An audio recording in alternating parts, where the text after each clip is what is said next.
Hello दोस्तों, कैसे आप सभी। मैं संदीप चौधरी आप सभी का फ्यूचर क्लासेस में स्वागत करता हूं और उम्मीद करता हूं कि आप सभी खुशमय जीवन यापन कर रहे होंगे, कुशल मंगल होंगे। चलिए, हमने जो लास्ट 3 क्लासेस देखी थी या वीडियो देखी थी, उसमें हमने डिस्कशन किया था कि हमारे यहाँ पर चल क्या रहा है उत्तर प्रदेश में शिक्षकों के लिए, जो हमारे भावी अध्यापक हैं, बीटीसी कर रहे हैं, बीएड कर रहे हैं, कितनी कठिनाई का सामना उन्हें करना पड़ रहा है। चलिए, उसी चीज को आज मैं आगे आपके लिए बहुत ही एक अच्छा टॉपिक लेकर आ रहा हूँ और उम्मीद करता हूँ कि आप वीडियो को पूरी कंप्लीट एंड तक देखेंगे और वीडियो को समझेंगे कि मैं क्या कहना चाह रहा हूँ और मेरी बातों का महत्व क्या है। देखिए, मैं आज वो एक बहुत छोटी सी और सरल सी चीज लेकर आ रहा हूँ। शुरू करूंगा किसान आंदोलन से। किसान आंदोलन को लगभग 150 दिन होने वाले हैं, 5 महीने होने वाले हैं, लेकिन आज तक अभी तक ना तो किसी भी गवर्नमेंट का सीना पसीजा है, ना तो स्टेट गवर्नमेंट ने कुछ उसके समक्ष अपने विचार रखे हैं या उसे अपना उसके बारे में कुछ भी कहा हो या हमारे किसान आंदोलन को महत्व दिया हो। हमारी सेंट्रल की गवर्नमेंट है बीजेपी, उसने भी अभी तक इस पर कुछ भी ठोस विचार नहीं किया है। आपको याद होगा शाहीन बाग शाहीन बाग कब उठा था? जो शाहीन बाग का आंदोलन चल रहा था एनआरसी के ऊपर, सीएए, वो उठाया था इन्होंने कब? वो गवर्नमेंट ने कब उठाया था? वो उठाया था जब कोरोना आया था पिछले साल। जब कोरोना ने भारत में दस्तक दी थी तब वो आंदोलन उठा दिया गया था। देखिए, अभी इसी प्रकार से क्या है, किसान आंदोलन को उठाने की भी क्या है, इनकी सोची समझी एक प्लानिंग है कि किसी भी तरीके से कोरोना के चक्कर में इस किसान आंदोलन को भी यहाँ से उठा दो, जो 5 महीने से जमा हुआ है। अरे, जो हमारे किसान हैं, जो हमारे अन्नदाता है, अगर आप उन्हीं का ही सम्मान नहीं कर रहे हो तो आप किसका सम्मान करोगे? जो हमें अन्न उगा कर देता है, जो हमें दूध उत्पादन करके देता है, जब हम उसी की ही बात नहीं सुन रहे हैं, उसी का अपमान कर रहे हैं, तो फिर आप किसकी रेस्पेक्ट करोगे? आप नहीं कर सकते ना किसी की भी रेस्पेक्ट। देखिए, एक तरफ तो कहते हैं कि कहीं भी 5 आदमी से ज्यादा एक साथ खड़े नहीं हो सकते, 6 फीट की दूरी बनाकर रखनी है, मास्क लगाकर रखना है।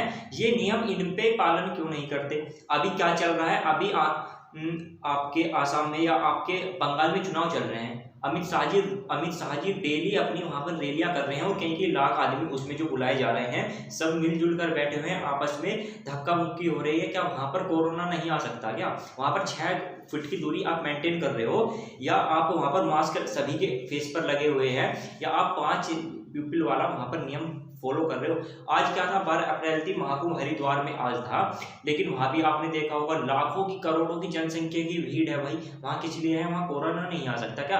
अगर गंगा बहुत ही शुद्ध मानी गई है और वहां पर आप महाकुंभ का जो चल रहा है 2021, वहां पर इतनी लगभग करोड़ों की जनसंख्या है, वहां पर कोरोना नहीं फैल सकता? कोरोना सिर्फ फैल सकता है तो कहां पर फैल सकता है? वो फैल सकता है सिर्फ स्कूलों में, कोचिंग सेंटर्स में या शिक्षक संस्थानों में। वो सिर्फ फैल सकता है धार्मिक मंदिरों में या मस्जिदों में या चर्च में या गुरुद्वारे में, ना तो वो फैलेगा कहीं भी इनके रैलियों में, ना फैलेगा वो महाकुंभ में। ये जो भी कार्य करेंगे वहां पर कोरोना नहीं फैलेगा। कोरोना सिर्फ फैलेगा तो आम जनता के लिए फैलेगा। ये हमारा इतना पागल कर दिया गया, हमारे दिमाग में इतना डर भय बैठा दिया गया। अगर नियम आप बना रहे हो तो सबके लिए एक से बनाओ ना भाई। संविधान किस लिए है फिर? संविधान किस लिए है? हमारे देश का संविधान क्या कर रहा है? हमारे देश का और हमारी कोर्ट, सुप्रीम कोर्ट क्या कर रही है? जो हमारी सुप्रीम कोर्ट को यार अब क्या बताएं यार, इतनी चीजें हैं बताने के लिए कि अगर बताता चला गया तो पता नहीं क्या से क्या निकल जाए। और देखिए, हमारे कुछ न्यूज चैनल क्या करते हैं, कि 1.5, 2, 3 महीने सुशांत केस को ही दिखाए जा रहे हैं। अरे, उसने फांसी लगा ली, उसका कुछ मैटर था, बात खत्म। ना जाने कितने किसान, कितने आम जनता हर साल फांसी लगाती है, आए दिन फांसी लगाती है। अरे भाई, आप उन्हें तो दिखाते नहीं, 2-2 महीने तक आप उसे दिखा रहे हो।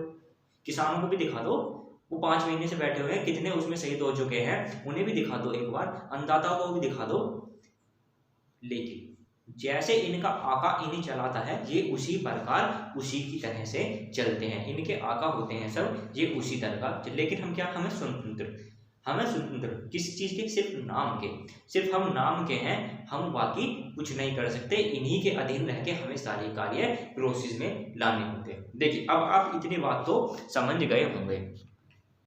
देखिए, अब आगे की ओर बढ़ते हैं। अब बात कर लेते हैं हम अपने मेन मुद्दे की, जो है हमारा अभी देखिए 2018, 17, 16, 15 बैच के 4th सेमेस्टर का जो रिजल्ट आया, उसमें कितने अत्यधिक बच्चे फेल हुए।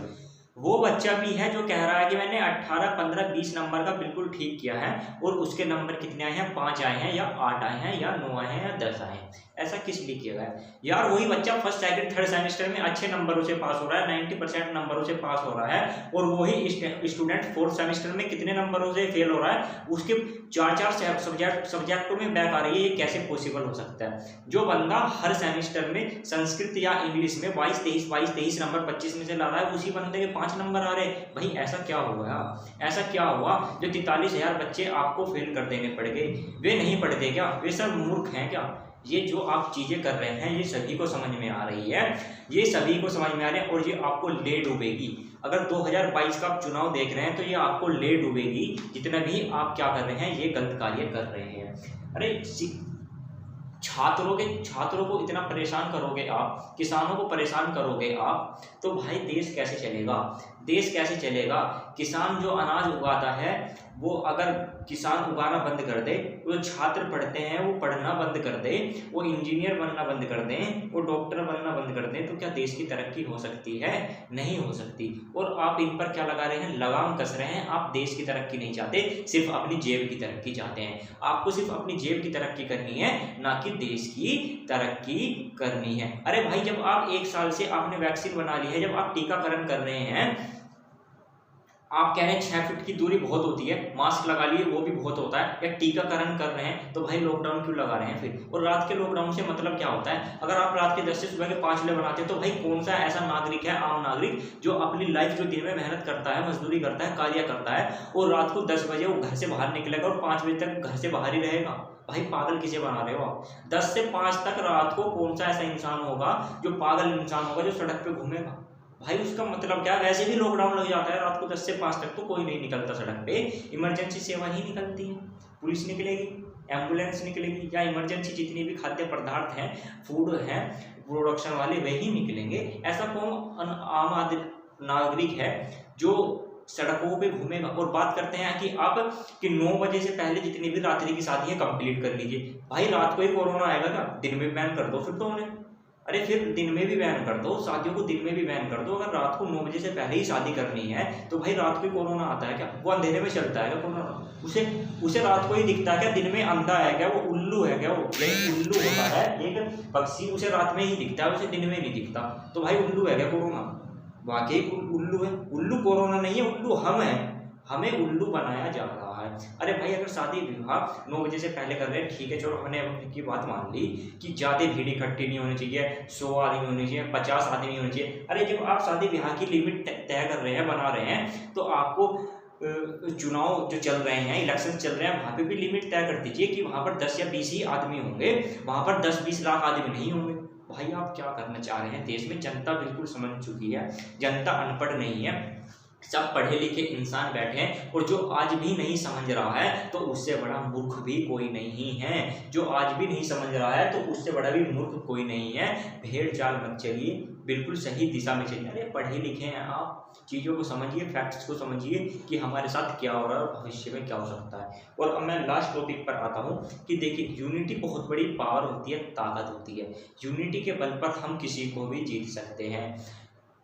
गवर्नमेंट कैसे बनती है? यूनिटी पे तो बनती है। जिसकी सबसे ज़्यादा सीट होगी, जिसकी सबसे ज़्यादा यूनिटी होगी, तो उसकी क्या होगी? उसकी गवर्नमेंट बन जाएगी। और जिसकी सबसे कम यूनिटी होगी, जो इधर इधर होगा, जिसकी कम सीटें निकलेगी, लोकसभा हो या विधानसभा हो, तो उसकी सरकार क्या होगी?